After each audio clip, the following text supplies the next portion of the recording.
영혼의 단짝 아베, 트럼프. 사기꾼 약장수처럼 왜 그래? WHO는 전 세계 코로나19 누적 확진자 수가 곧 500만 명을 넘어설 것이라고 전망했습니다. 좀처럼 나아지지 않는 확산세에 세계인들 모두가 치료제를 간절하게 바라고 있는 상황입니다.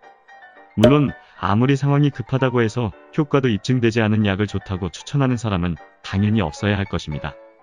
하지만 개인적인 이기심에 눈이 멀어 이러한 기본적인 것도 지키지 않는 사람들이 있습니다. 아베 총리는 지난달 G7 정상화상회의를 통해 아비간의 코로나19 치료 효과가 기대된다며 심사기간 등을 단축해 아비간을 코로나 치료제로 연내 승인하겠다고 말했습니다. 그러나 아비간은 코로나를 치료할 수 있다는 연구 결과가 아직 없으며 기형아를 낳을 수 있다는 부작용도 있습니다.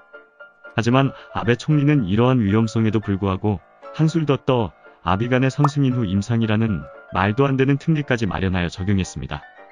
특례 조항은 후보 물질의 효과와 안전성이 확인되었을 경우 임상시험 보고서 없이도 사용 승인을 내주기로 한 것인데 1년밖에 안 걸리는 심사기간도 기다릴 수 없었나 봅니다.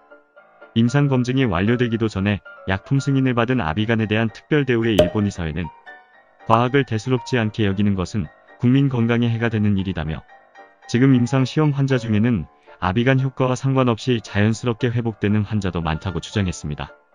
3,000명을 대상으로 한 임상시험 결과도 아베 총리의 뜻대로 나오지는 않았습니다. 아비간을 투약했지만 바이러스 감소율은 크게 효과를 보지 못한 것입니다. 결국 아베 총리의 말을 거짓말로 만들 수 없는 일본 정부는 당분간 아비간 연구를 계속 진행하려는 것으로 알려졌습니다. 역시 끼리끼리라는 말이 괜히 생긴 말은 아닌 것 같습니다. 아베 총리의 친구인 트럼프 대통령도 우기기에 있어서는 최강자이기 때문입니다. 트럼프 대통령은 지난 18일 코로나19에 대비하기 위해 일주일 넘게 말라리아 치료제인 하이드록시 클로로퀸을 복용하고 있다고 발언해 논란이 되었습니다. 그는 본인이 지금 이 자리에 있는 게 증거라고 덧붙이면서 얼마나 많은 사람들이 말라리아 약을 먹는지 알면 놀랄 것이라고 허풍을 떨기도 했습니다.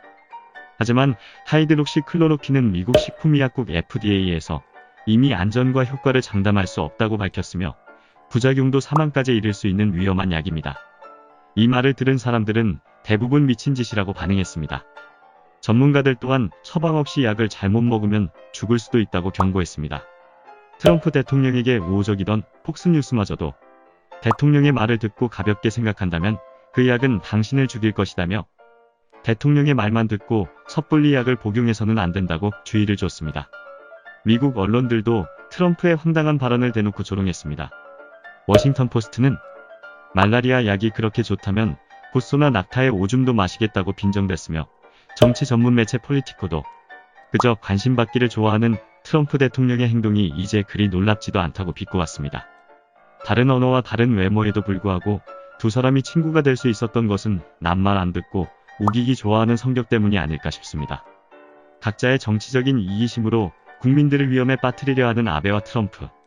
사사로운 욕심에 눈이 멀어 사람들을 다치게 한다면 부메랑이 되어서 돌려받는다는 사실을 똑똑히 기억해야 할 것입니다. 구독과 좋아요, 알림 설정 부탁드립니다.